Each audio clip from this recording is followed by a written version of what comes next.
Great. So, hello, everybody. My name is Alfonso Montuori. I'm a faculty member in the Transformative Inquiry Department at the California Institute of Integral Studies. I'm here with my colleague, Gabrielle Donnelly, who is also the co-editor of the Routledge Handbook for Creative Futures. That's a book that we put together to kind of collect a number of perspectives on moving beyond the dystopian visions of the future and seeing if we can approach the future more creatively and actually have something to potentially look forward to. And we're very lucky to have Jeremy Lent here with us today, who was invited because he has created a very compelling vision for the future, and also grounded it in a different worldview that sort of replaces the machine worldview that emerged with modernity. So, Jeremy, thank you for being here. Hey, And thanks for the invitation. Looking forward to this conversation. Gabrielle, I'm delighted to see you here. Good to be here. Good to be launching the series officially and to see some familiar faces and some new faces and some old faces. It's great. So Jeremy, you wrote a chapter in the handbook called Setting Course for an Ecological Civilization. And I know that you are now also deep in the writing of a book on the same topic. So just curious, what has, I mean, in some ways it's obvious, but also what drew you in particular to this focus, to this topic, to this orientation? Yeah, sure. As Alfonso actually was touching on, my path actually came really from sort of almost like a worldview perspective, really, because the couple of books that I've written the last few years have both been really looking at the deeper layer of worldviews. Like I wrote a book some years back now called The Patterning Instinct, A Cultural History of Humanity's Search for Meaning, which looked at the different ways in which cultures have made meaning out of the universe, all the way from earliest times, from when we were nomadic hunter-gatherers, all the way to the present, looking at our sort of pathological worldview right now that's driving us to such a destructive path. But the original driver behind that was actually my own search for meaning, essentially. That's why it was called looking at humanity's search for meaning, because I was trying to figure out my own. I'd been through like a part of my life where I actually started a company, an internet company, took it public, and things crashed around me. And I was in this place of really trying to feel into whatever I was going to do with the rest of my life. Wanted it to be truly meaningful, but I wanted to really ask, where does meaning actually arise? And I wanted it to be meaningful, not just to my brain, like cognitively, that it made sense rationally, but to my whole being, essentially my heart and my spirit.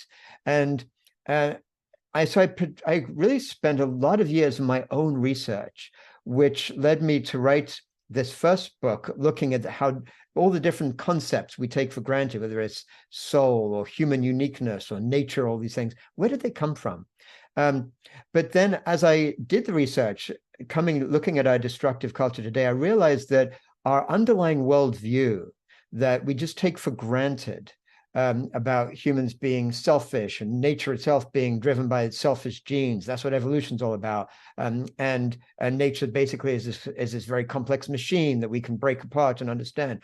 There are all these things we take for granted are actually not just dangerous and driving us in this path to potential total collapse, but they're wrong from a scientific standpoint. They're not just sort of wrong in terms of where they might lead, but they're based on old science from hundreds of years ago that simply hasn't been updated in mainstream thinking. So I wrote this book called The Web of Meaning, Integrating Science and Traditional Wisdom to Find Our Place in the Universe, that shows that all the big questions we might ask as human beings, like who are we, what are we, where are we, how should I live, like showing how the answers we get from our dominant worldview are wrong, scientifically wrong, not just sort of like how modern science has invalidated them, and also how there are different answers that modern systems science and cognitive science and evolutionary biology point to that happen to lead to the same direction that the great traditions of the past, Buddhism, Taoism, and indigenous values have led to, like a sense of our deep interconnectedness in terms of our identity, in terms of who we are as human beings, what we are as living entities. But that book then led to this realization that what would it be like if we actually had a society, a civilization based on that sense of deep interconnectedness, based on those kind of core values and the core understandings that our dominant society has gotten so wrong. And so that's what led me to get very excited. I came across this phrase, ecological civilization, as I was researching the Web of Meaning. In fact, that book, The Web of Meaning, ends with this vision of an ecological civilization, just beginning to sort of flesh it out.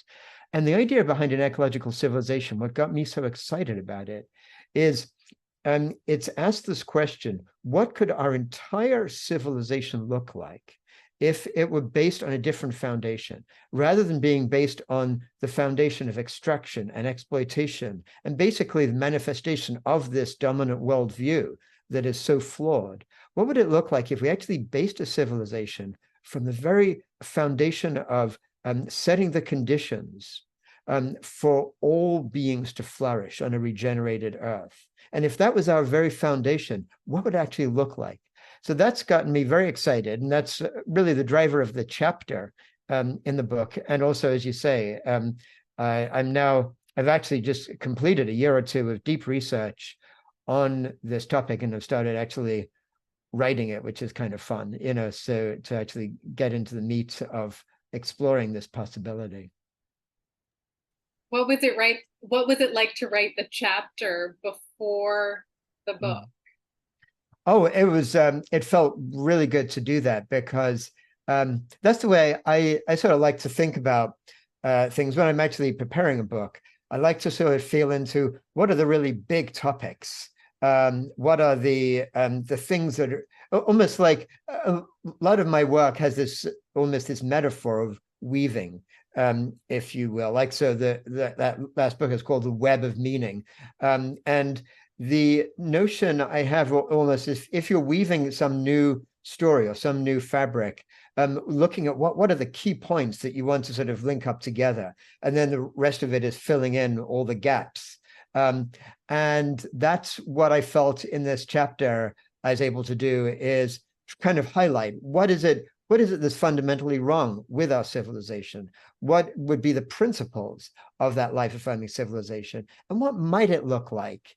What are just some areas, just to give a sense of what's possible, and how might we get there? It's big topics, but so in just a brief chapter, it just gives like a hint of what might sort of fill in all those different pieces. Great. Yeah. I noticed at one point elsewhere you say nature is not a machine. Mm-hmm. Nature is more like a jazz band. And of course, Gabrielle and I are both married to professional musicians, and he's a singer, I'm a saxophone player. And so that is a very appealing image for both of us. Could you maybe tell us a little bit about that as a different way of conceptualizing, I think, one of the key the key issues, right? The key transitions, if you will. No, I love that metaphor, because it arises from this sense of self-organization, which is a fundamental theme that I go into in some detail in the Web of Meaning, and also even in the Patterning Instinct, which kind of arises really from systems theory a lot.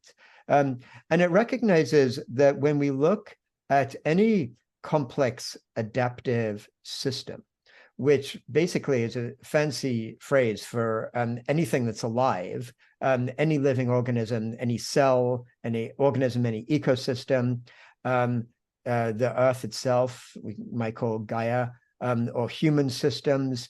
Basically, all of these are complex self-adaptive organizations. What drives them, what kind of makes them the way they are, is not like some authority saying, you know, on the first day, God said, let there be light. And on the sixth day, God said, let there be animals. It didn't actually happen that way. But it did happen a certain way, and it happened through self-organization.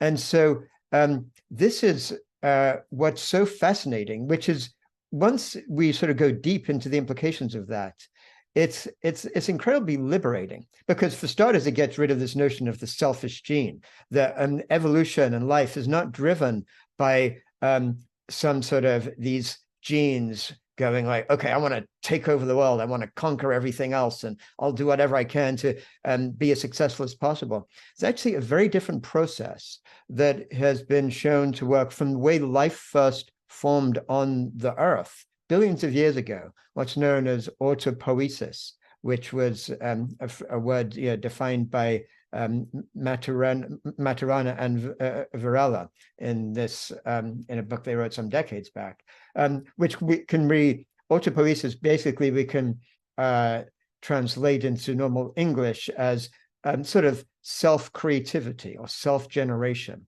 And this is really how life first formed, is that you had these very complex autocatalytic molecules that began to form, that worked out how to create a membrane and discover what chemicals allowed them to keep going, and which molecules within them didn't work, and pushed them out. And before, as time went on, they began to regenerate, and they sort of formed the first proto-life that led to all this incredible abundance we have on the Earth today. And all of this was this self-organization.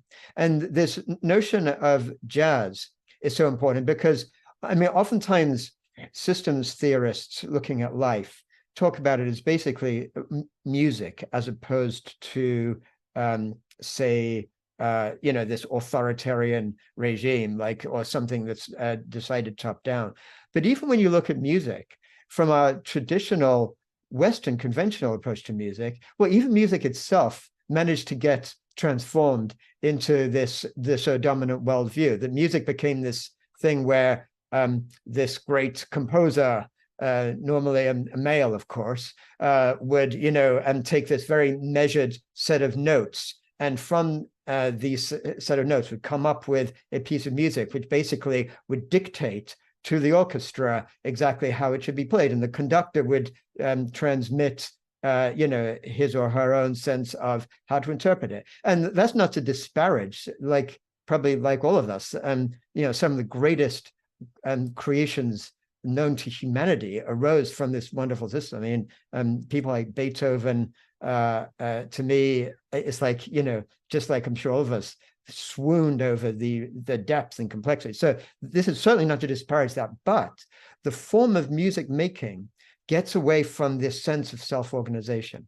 But when we look at something like a jazz band, and even better, like a freeform jazz band, and sure, each of us have probably experienced that if you're not actually musicians, which I wish I was, but I'm not, but just experiencing it, just hearing it playing or watching people play, people actually start a note and then they're attuned to the other persons in the band, and they might not have a clear sense of what they're going to play, but they're attuned enough that they can build on each other and they can generate from each other's riffs, and then it's the skill arises from being really attuned to everything that's going on, to being totally present, and to bringing your own skill and your own expertise into building something that could never be done by yourself alone, but could only be co-created.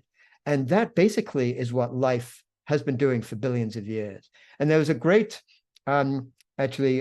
physicist of life, basically, somebody who studied the physics of life. Her name was Mei-Wan Ho, who I strongly recommend following her up if anyone wants to go deep into this.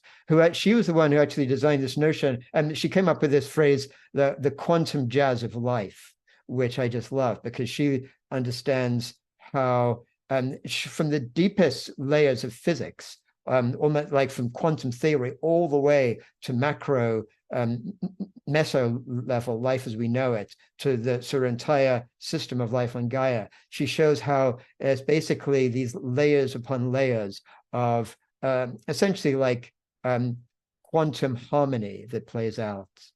By the way, Maewanho is spelled Maewanho. Maewanho. I love how you've made these connections with that practice and co-creation and evolution. And I'm really curious, one of the things that I loved about the chapter and the way that you write is that you talk about principles for an ecological civilization and then what that could look like in practice. And I know in my own work as a professor, but also as a facilitator, which is a lot of what I do, is helping groups and organizations move into their future together and co-create it. And oftentimes what we're doing is articulating principles and talking about practices, because that helps us to have the clarity of the next steps, even if we don't have a really clear, goal-oriented way forward or a really clear path. So I'm curious, I would love for you to talk a bit about the principles that you see in ecological civilization and just give us a few examples of what it could look like in practice.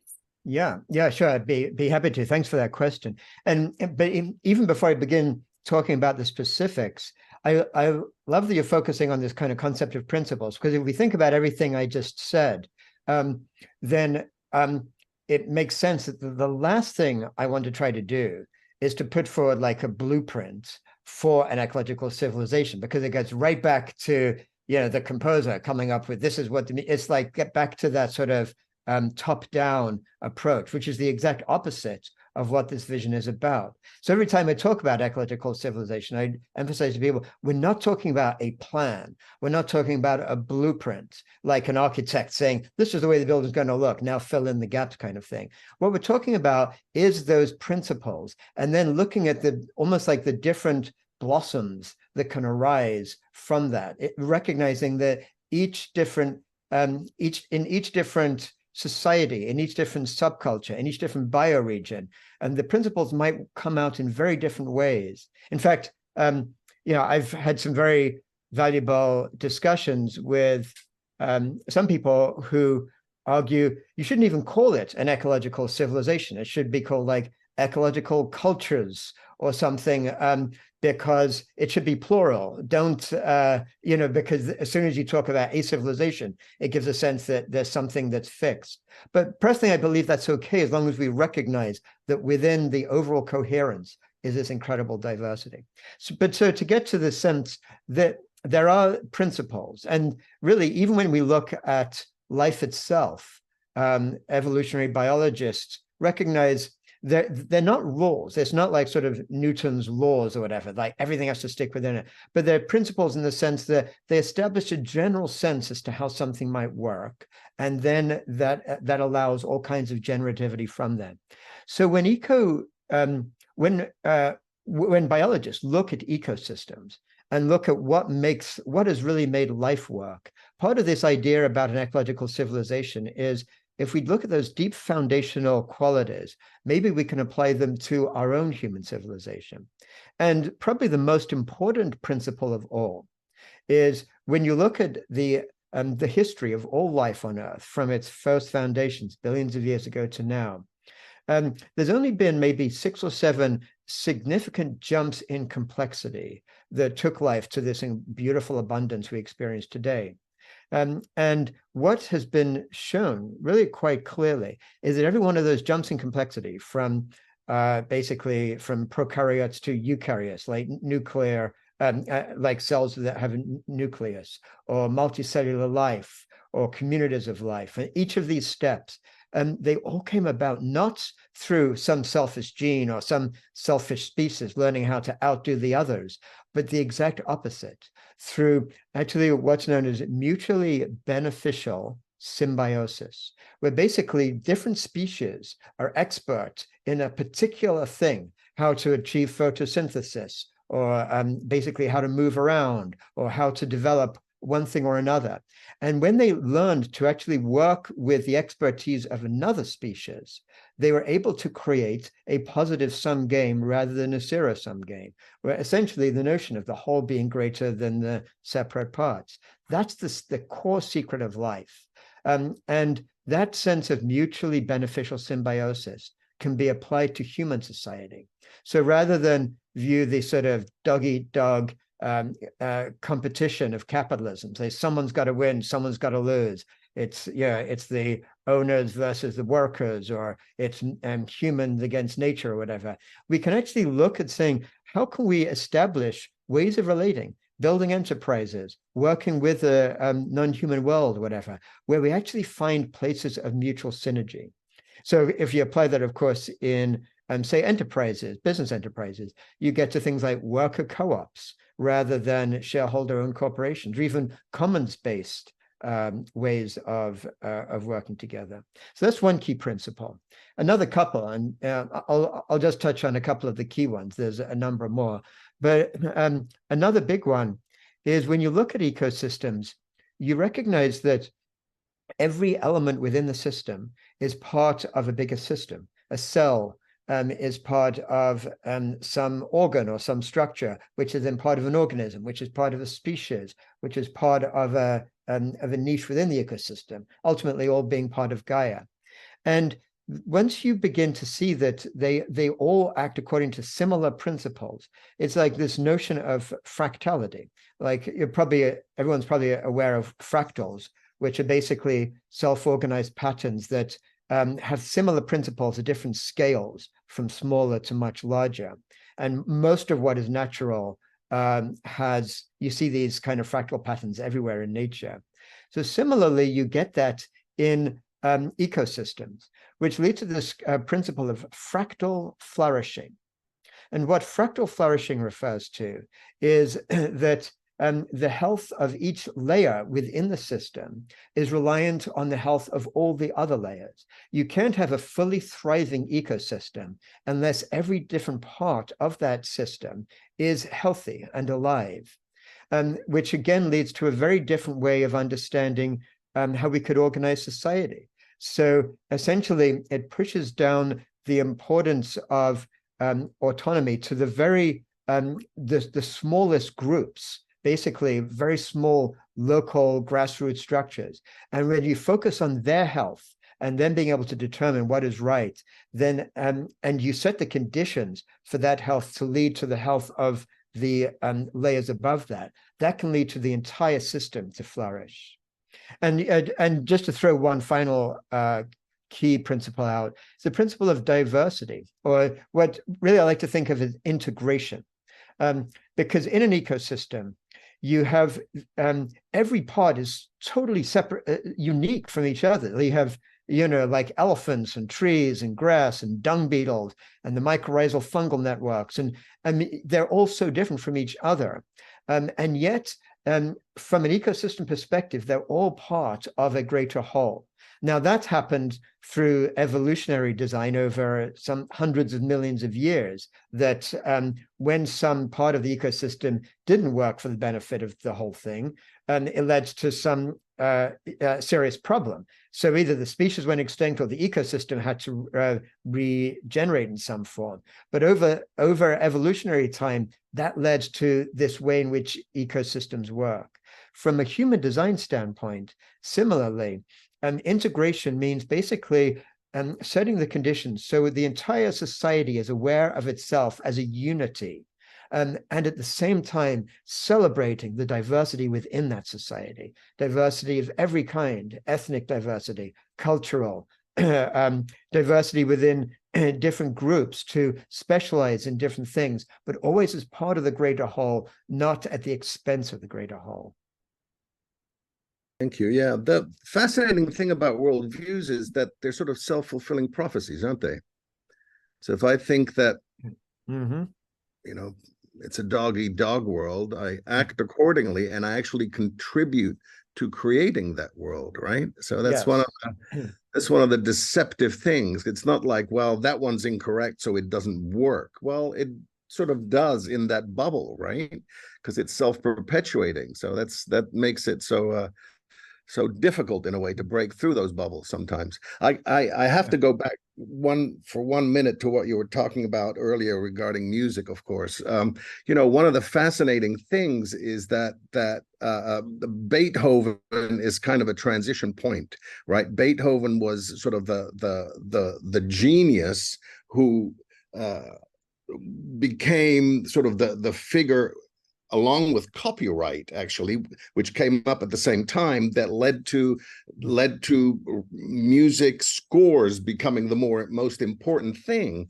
Mm-hmm. But interestingly, in his time, as I'm sure you know, Beethoven was known as a fantastic improviser, and the word on the street was, oh yeah, well, you've heard his symphonies, but you should really hear him blow, as we would say, or improvise, because that's what he was so famous for at the time. And even before some of his symphonies were presented, they would invite him, well, please do some improvisation beforehand, because that's what the people like, right? So it's an amazing transition in Western history, because improvisation was really sort of erased from the history and from consciousness, right? As if it were something that you do because you can't do anything else, because the score flew away on a windy day, right? So I find that fascinating. That's the erasure of improvisation, and fortunately it's returned. So Gabrielle, did you have I have one more question before we open it up for others, and then that will give everyone an opportunity to, you're welcome to type questions into the chat, or if you do want to ask a question, you can put up your hand and I can develop a speakers list just to keep track of things. The one question I have, Jeremy, around these principles, which, come from a biological and scientific understanding of complexity and systems thinking, is what do you see as the dangers or the orientations that are needed to bring that into the human realm? Right. There's this example of this video called how wolves change ecosystems. I don't know if anyone's seen it, and it's the introduction of wolves back into Yellowstone Park, National Park, and this incredible cascade of important sort of self-organizing corrections happen in the biosphere. And then I see that video being used, in organizations, saying if we just do one thing, everybody will fall into place and behaviors will change and humans will show up in different ways. And my experience is always that human culture, and perhaps this worldview piece, we don't change like natural systems because we're human systems. And so I'm just curious how you grapple with that.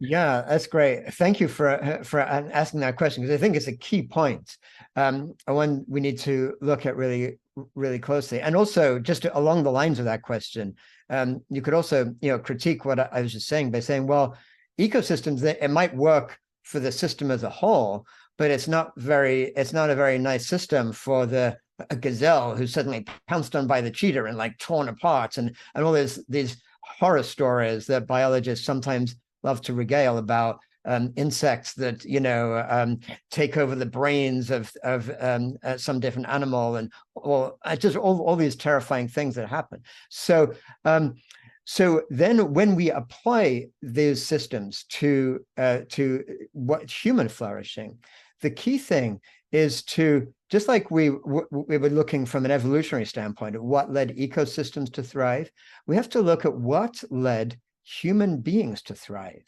which leads us to look really from a cognitive and anthropology standpoint, and to look at when humans first evolved as humans. How did they evolve? And of course, we've been around our human species for probably sometime between 100 and 200,000 years, depending on which scientist you look at. But even our hominid ancestors were around for millions of years before then, branching out from other primates a few million years ago. And when you look at that, what you find is that our hominid ancestors basically found themselves in the new savanna in the Rift Valley, which had was much more dangerous and also more changeable. And what they discovered over millions of years of some groups surviving, some groups not, was the secret of, once again, mutually beneficial symbiosis. In the human terms, it meant cooperating as groups. And so over those millions of years, even before we developed language, what we did develop in this kind of hominid lineage is what psychologists often call moral emotions, that we actually developed a biological drive to feel like part of a community. We have some of our strongest emotions, things like shame or embarrassment or like good feelings we might have about somebody who's generous, and all these things, they all arise from being involved as part of a group. Because if we got separated from a group, we would die, basically. So it was crucial to basically be part of that group. And as the group got to be more and more complex, to be part of that complexity in a way that caused us to thrive. Oh, I see from the chat. I was talking about moral emotions. So things that we feel because they're actually part of our sense of morality. So again, this shows how wrong that selfish gene theory is. Like sometimes Richard Dawkins has written things like saying, we need to overcome our selfish genes, and we essentially have to, he is a moral person. This is not to poke at his morality, but his view of morality is we have to overcome all this nastiness within your selfish genes. The opposite is true. To the extent that humans actually really flourish, it's allowing our true human beingness to actually flourish with that. We have a desire to be part of community. Now, indigenous cultures around the world have always understood this. And if you look at some indigenous scholars have studied what they call indigeneity. What are the core values indigenous cultures hold all over? And it's things like relationship, reciprocity, responsibility towards the entire group. And all of these come from a sense of being part of community. And this is not to squash your sense of individuality, but it's actually your individual fulfillment can actually arise to its greatest when it's part of the community that you're part of, rather than separate from it. So as humans evolved in that way, we developed very complex forms of organization that actually came from that. And they're known nowadays as the commons, like organizing as a commons. Some people may be familiar with the work of Elinor Ostrom, who is a Nobel Prize-winning economist, the first woman to be given the Nobel Prize for economics, in fact. And this was for the work she did on looking at how commons organizations have been very successful, sometimes over centuries, in different, very, very different ecosystems all around the world, where people actually worked together without some big leader saying, I'm in charge, now you got to do what I do. But actually they developed ways of relating to each other where things like, for example, what's called graduated sanctions. So if somebody does something wrong that breaks the values of the group, you don't like you don't sort of kill them or punish them in some terrible way. You ratchet up the sanctions that the group gives to that person, and for the most part they'll get it really quickly and reorganize their own behaviors to be part of the group. And if they don't, then those sanctions ratchet up. That's one example of these principles. But what's so fascinating is these principles can now have been shown to apply to complex organizations in modern times. So these roles of the commons, or these principles of the commons, are not some sort of, oh, let's go back to some golden age of when we were hunter-gatherers. They can be applied to blockchain technologies. They can be applied to social service groups. They can be applied to basically real estate trusts. There's all kinds of examples of these same principles of the commons being applied to our modern world. So that gives you a sense in which, when we're talking about an ecological civilization, we're not just talking about natural principles that don't apply to humans, but what causes humans to flourish and how do those apply to modern society? Thank you, Jeremy. Thank you. I'd love to open it up to others if you have questions, but also if you have reflections to share or curiosities. It can be all range of things. It doesn't have to be a formal Q&A, an opportunity to be in conversation. Barry, I see you have your hand up. I gotta say this. I went to my first K-pop concert over the weekend, right? Korean pop music. It was amazing. I mean, talk about a collective group. But the discussion about the music, which I love and is totally near and dear to my heart, having grown up going to a gazillion concerts in the Bay Area, which, Alfonso, we're going to talk about one day.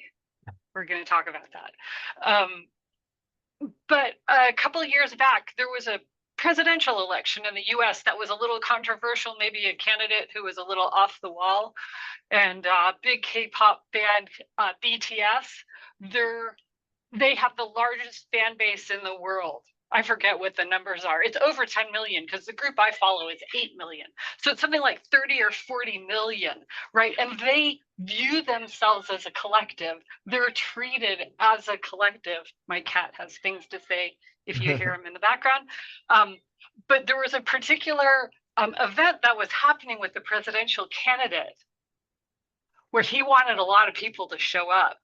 And that group of BTS fans came together, took almost all of the tickets, right? They collectively said, we're not going for this BS, this discrimination, this nasty approach to politics, right? And so they banded together and took almost every single ticket. So that candidate showed up, and there was almost nobody in the audience. And I thought, that's a beautiful sense of connection, right? And coming together for what I view as a positive, right?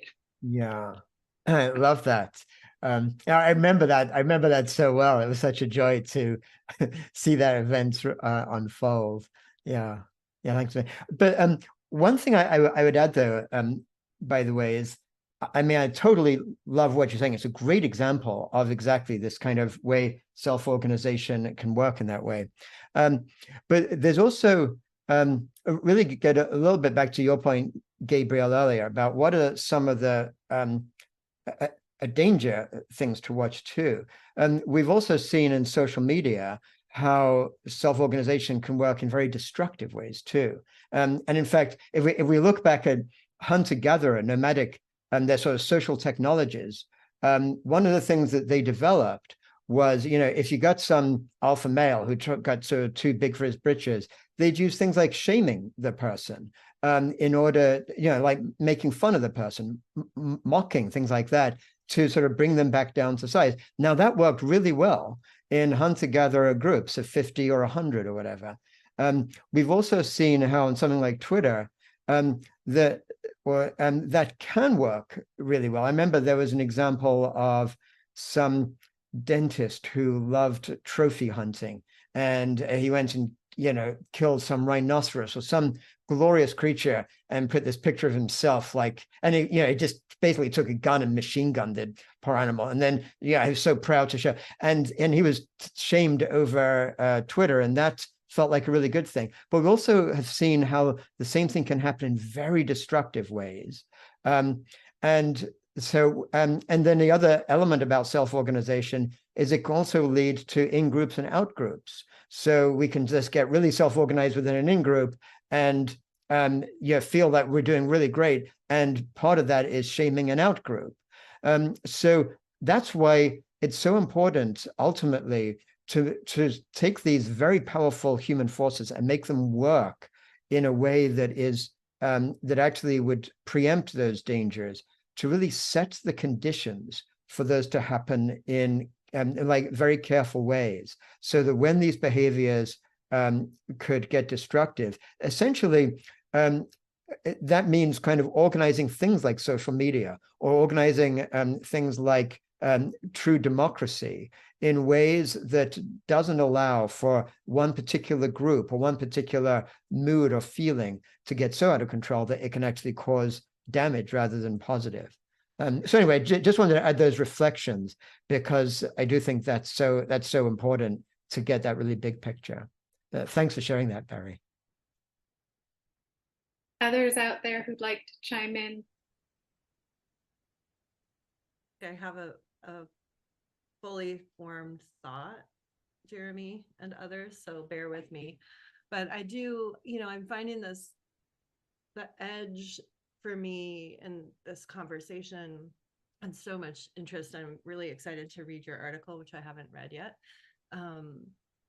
But the edge between, like the personal, and even in moments of improvisations, the question that's been coming up for me with my class readings too, of like the edge between the personal and the self and the group, and like how, I mean, you were speaking to it a little bit, but I wonder if you could just say more about that. And then the idea of personal choice too, and this sort of like deeply ingrained individualistic freedom in big quotes, right.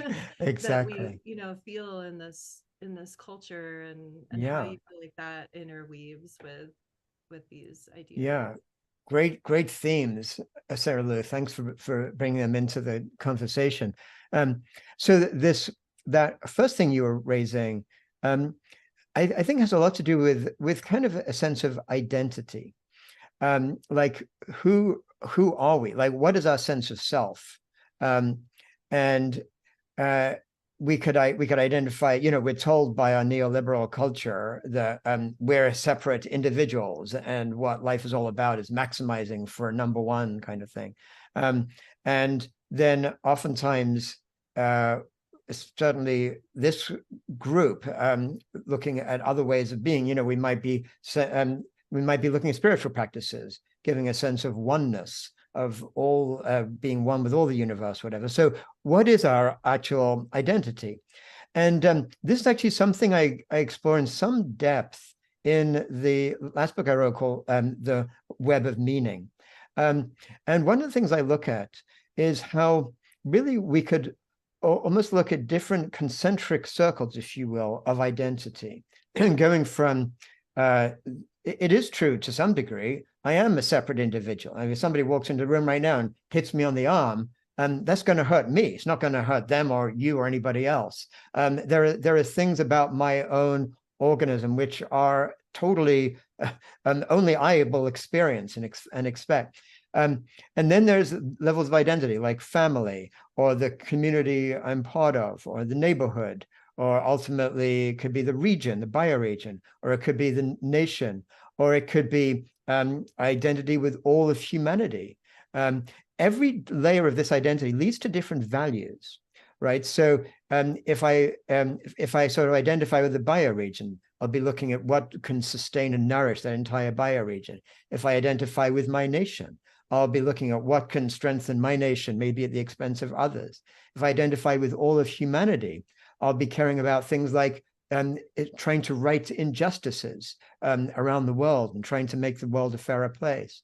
If my identity expands with all of life, then I'll maybe be most focused on trying to fight against the destruction that this civilization is doing to life on this earth, and climate breakdown or ecological devastation.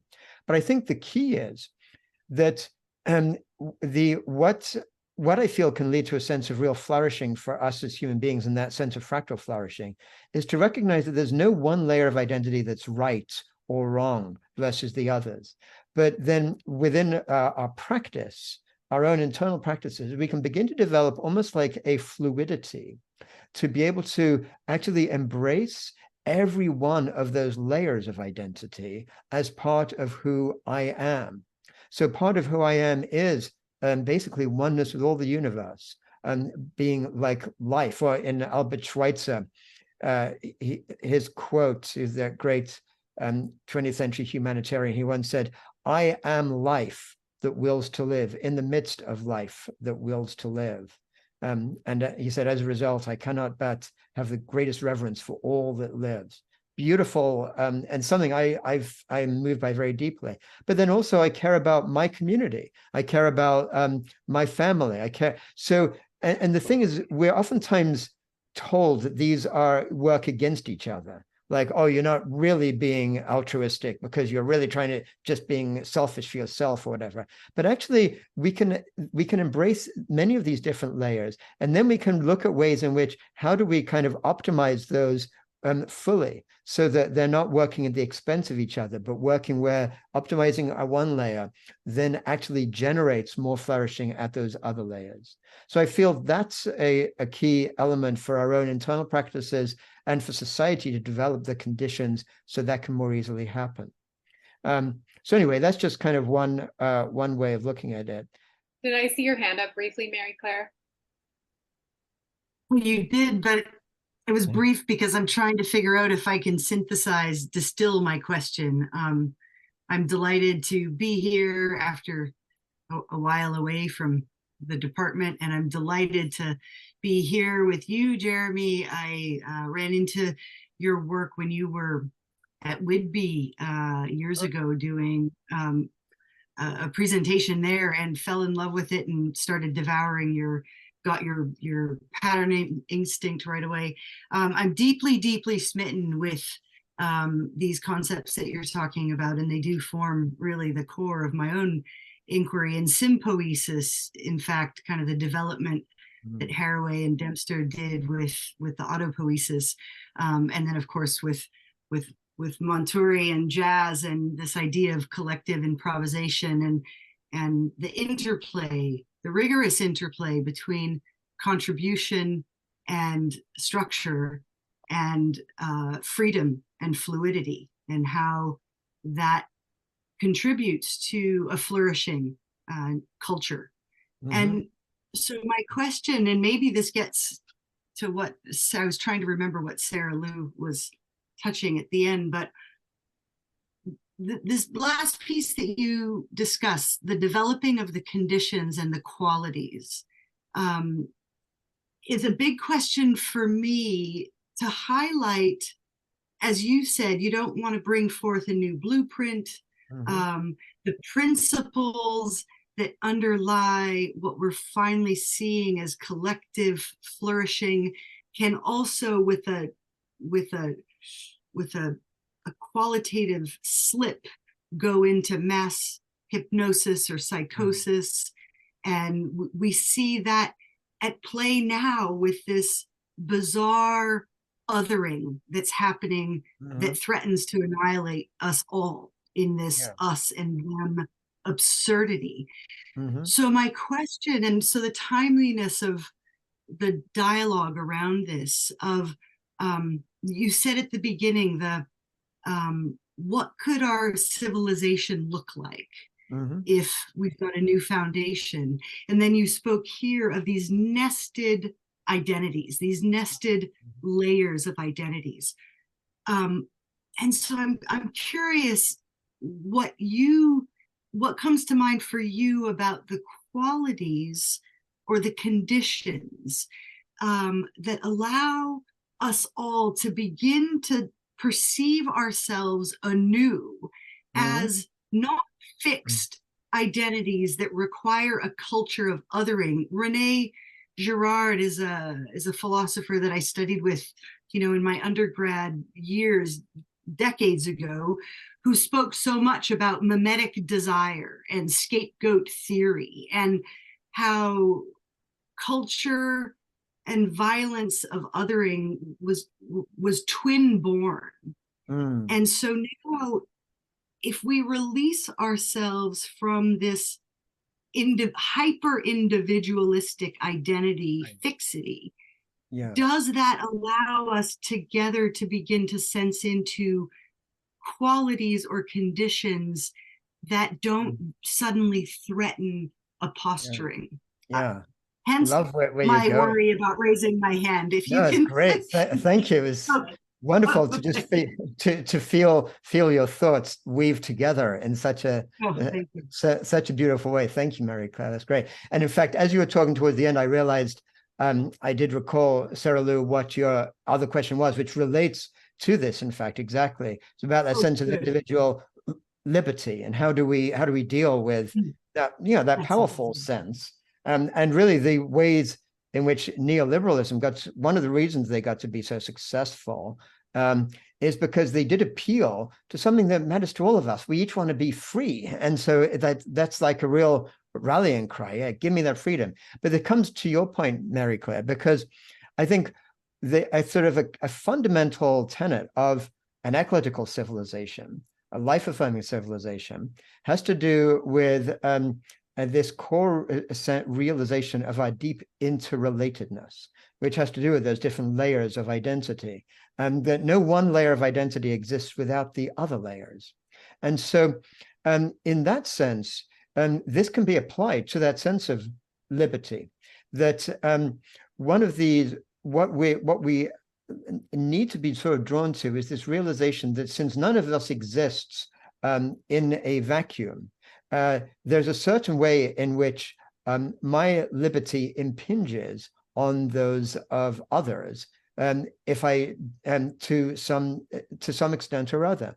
And what's interesting is this, even in our sort of neoliberal dominated culture, that's totally understood. Like if you live in some apartment building, there's going to be, these rules and conditions. If somebody plays music really, really loud, then there'll be a complaint, and they're not meant to do that. It's recognized that no, you actually affect some other people in what you do.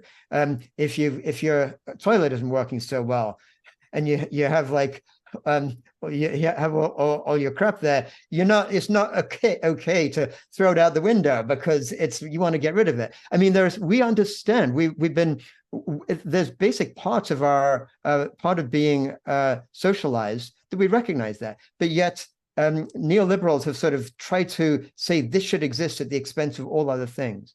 So if we apply that sense of our deep interrelatedness, but then look at the foundations of some of what we take as these core institutions of our civilization, we get to very different ways of thinking about them. Like law is one great example. Basically, we've come to accept certain tenets of law as if they're sort of just the way nature is. There's such a thing as private property, and people are allowed to do whatever they want on their private property as long as it doesn't affect some of these particular conditions like we just talked about.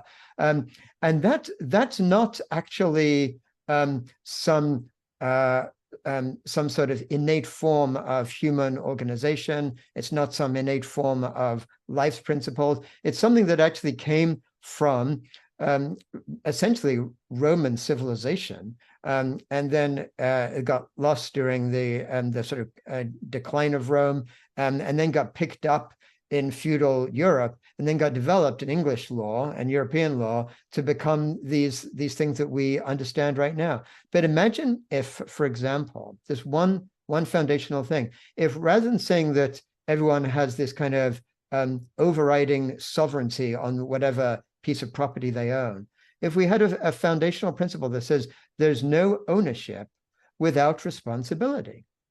And that's a foundational element of law. And so suddenly you developed a whole new branch of law. Like, well, when you own a property, what is your responsibility? Say it's a house. What is your responsibility to make sure that people are housed? Well, maybe there should be very strict rules about buying a house for speculation, or leaving it as a second home that you only live in every 2 weeks in a year or something, when there is people who are unhoused. But that would be then part of the law, and a recognition that actually comes with owning that property. Or if you're a corporation, you own some piece of land, there would be intrinsic rules about how you use whatever is underneath that land, and what you're allowed to do to pollute or not. And if you own a property that could be part of a commons, there are all kinds of traditions from all the way back to in medieval times and other parts of the world,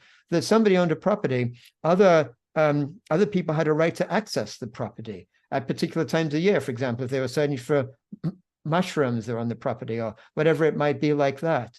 And so these would be elements, so a foundational element like ownership and laws around that would lead to very different ways of looking how we relate. All coming back to that notion of, this is not to sort of try to put like some sense of communism versus capitalism and say, oh, everything should be owned by the state, or there should be no such thing as private property. But look at the nuances that allow for that sense, once again, of fractal flourishing, for people to have their liberty as part of a greater liberty of all society. Thank you, Jeremy. And thank you for opening us up into the nuances of this work and these examples. And I mean, we're an hour in and we're wrapping up, and it feels like we just started. So thank you so much for joining us today, and for all of you who came. Yeah, well, and thank you very much. I just want to say thank you to all of you for asking such rich questions. I mean, these are just really such rich topics that you brought into the conversation. It's been a real pleasure for me to explore them with you. So thank you for that. Right. Well, that's it for today. Jeremy, thank you so much. Thank you all for being here. Thank you, Gabrielle. And we'll see you at the next session, I hope.